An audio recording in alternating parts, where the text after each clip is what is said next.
Alors, je m'y reprends à plusieurs... Je m'y reprends à plusieurs reprises pour faire cette vidéo parce que, mine de rien, même si j'ai beaucoup de choses à dire sur le sujet, j'ai du mal à me canaliser. Donc aujourd'hui, on va parler des romans d'anticipation tels qu'ils sont faits de nos jours, par certains auteurs, et pas n'importe lesquels. Qu'une société qui tomberait dans une forme d'intégrisme du bien, où toute négativité serait supprimée, serait une société qui deviendrait violente d'une autre manière. Ce métaverse, je pense qu'il a quelque chose d'apocalyptique. Prendre les gens de la Silicon Valley au sérieux, ce sont des gens qui disent « nous voulons multiplier les libertés. Liberté de parler sur Twitter, liberté d'archiver son existence sur Instagram, etc. etc. » C'est vrai que l'idée de changer le monde me fatigue un peu. En plus, changer le monde par rapport à quoi? On peut changer le monde en pire. Alors, le truc en fait, c'est que moi, je suis pas une lectrice qui est vraiment intéressée par le roman d'anticipation en tant que tel. C'est pas on va dire un genre qui me plaît particulièrement. Même, je vais passer pour une grosse inculte. Je suis enrhumée, donc c'est pour ça que je suis très nasale de la voix.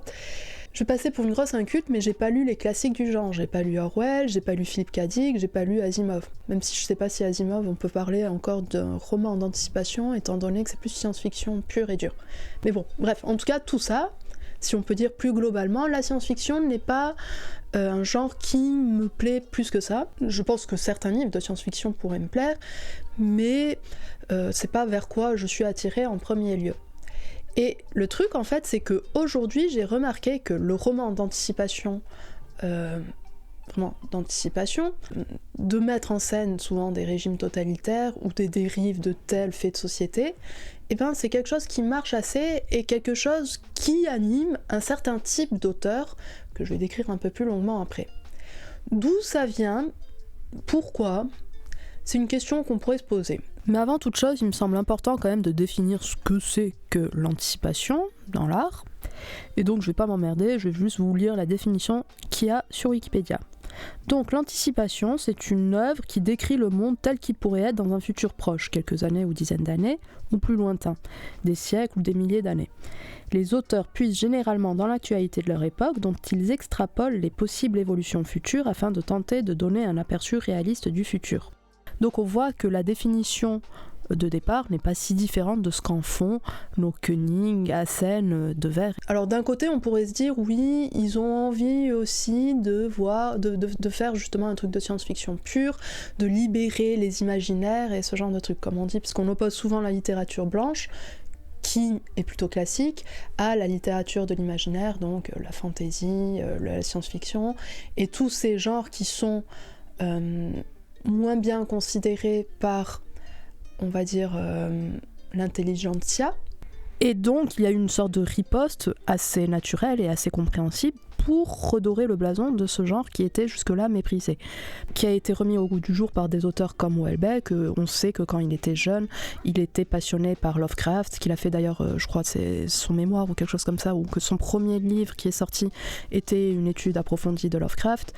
Et de nos jours, en fait, c'est sorti de la culture geek très spécialisée à une culture plus normale, plus classique. Je pense que la référence d'un certain nombre de ces auteurs qui veulent faire de l'anticipation, c'est Houellebecq. Et le problème, en fait, c'est que Houellebecq, quand il fait de l'anticipation, c'est là où il est le moins bon, d'après moi. Ces romans qui parlent, qui sont vraiment comme ça, dans une veine, dans un monde, une création de monde alternatif, de romans concept même, on pourrait dire, c'est la possibilité d'une île, qui va être plus portée sur le transhumanisme, et voilà, sur comment l'homme va finalement perdre son humanité, à chercher à la prolonger, quoi. Qui est, je pense, quelque chose qui peut assez revenir de nos jours aussi dans le genre de questionnement. Avec, on le voit, des personnalités comme Michel Onfray, pour lequel le transhumanisme sert une peur, un discours de peur, un discours anti-progressiste, un discours qui parle de barbarie, qui parle vraiment, qui met en scène des dystopies dans lesquelles l'homme devient esclave de la machine et non l'inverse. Et d'un autre côté,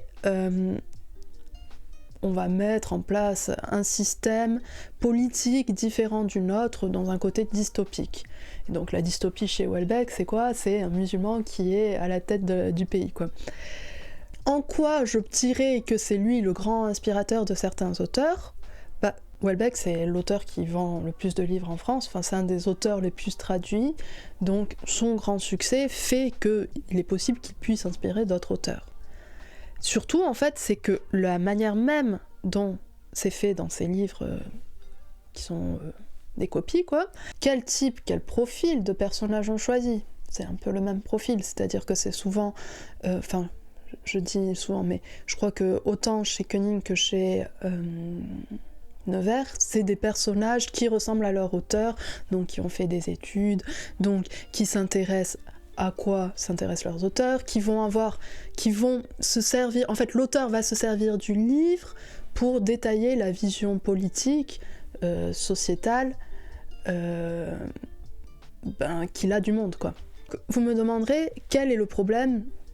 Pourquoi tu nous dis que c'est un problème finalement d'écrire sur ça? Est-ce que c'est pas bien justement de libérer l'imaginaire? Pourquoi il faudrait rester sur quelque chose de très réaliste et tout? Moi je dis pas ça, je dis pas qu'il faut pas écrire de livres de science-fiction ou d'anticipation. Je dis qu'il faut le faire bien. Je dis qu'il faut le faire avec l'amour qu'on pourrait avoir pour ce genre. En fait, ces auteurs, ils sont comme moi, je pense qu'ils n'ont pas spécialement lu les grands maîtres du genre, et ils se permettent de se dire, bon, on va faire notre petit livre parce que je pense surtout, ils ont envie de dénoncer des choses dans notre monde.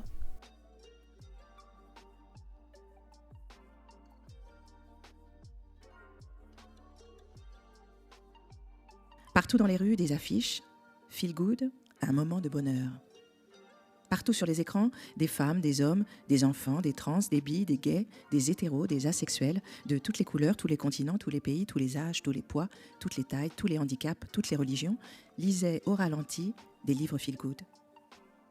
Et si vous vous faisiez du bien, susurrait la voix moelleuse et sucrée qui accompagnait ces moments de pur bonheur. Le logo feel good surgissait. Des femmes, des hommes, des enfants, des trans, des bi, des hétéros, des gays, des asexuels de toutes les couleurs, tous les continents, tous les pays, tous les âges, tous les poids, toutes les tailles, tous les handicaps, toutes les religions, souriaient au ralenti. Et si vous étiez feel good, disait la voix onctueuse et suave. Nice. Sauf que la littérature, ça sert pas à ça. Enfin, faites des essais les mecs. Faites des essais, ne faites pas un livre pour dénoncer la cancel culture, pour dénoncer l'ère des réseaux sociaux, pour dénoncer Extinction Rébellion. Ça va en faire des livres caricaturaux, ça va en faire des livres concepts. Jamais, en fait, ils vont s'éloigner de leur postulat de base, de ce qu'ils ont envie de démontrer. C'est rien que... Enfin, même dans leur style qui est très journalistique, puisque ce sont souvent des journalistes, il n'y a jamais, en fait, de prise de risque. Ils ne vont jamais dévier de leur pensée. En fait, ils veulent montrer des dérives de certains faits de société, peuvent exister, ou pas d'ailleurs, parce que quand on se renseigne sur par exemple le sensitivity reading, comme je disais, moi-même j'ai vu que les livres de Roald Dahl n'étaient pas tous réécrits, qu'ils restent accessibles les versions originales. Sauf que ces gens, en fait, ils vont même pas faire ces recherches-là pour voir les limites, en fait, de ce truc qu'ils ont envie de dénoncer. Ils vont prendre ça, ils vont grossir le trait, et ils vont essayer de créer une intrigue autour avec des personnages qui sont souvent caricaturaux.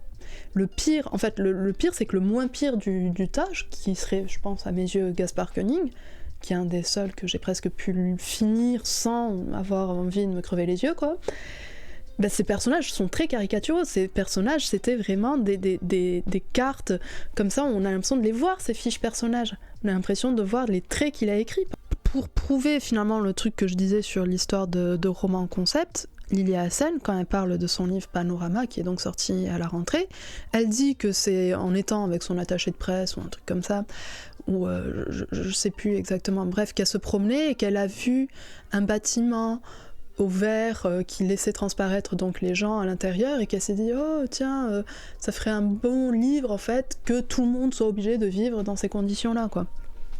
Sauf que ça pourrait faire une bonne idée de livre, il faut dévier. Ensuite, politiquement, je trouve que les profils qui sont intéressés par ce genre de littérature sont assez intéressants.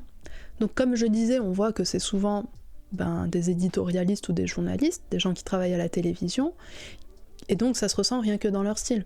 Ça va être un style qui va pas vraiment chercher à explorer, à expérimenter la langue. on va rester dans une narration simple, dans une langue utilitaire, c'est ce que je dis aussi pour Lily Hassen, faite de clichés, faite d'expressions toutes faites.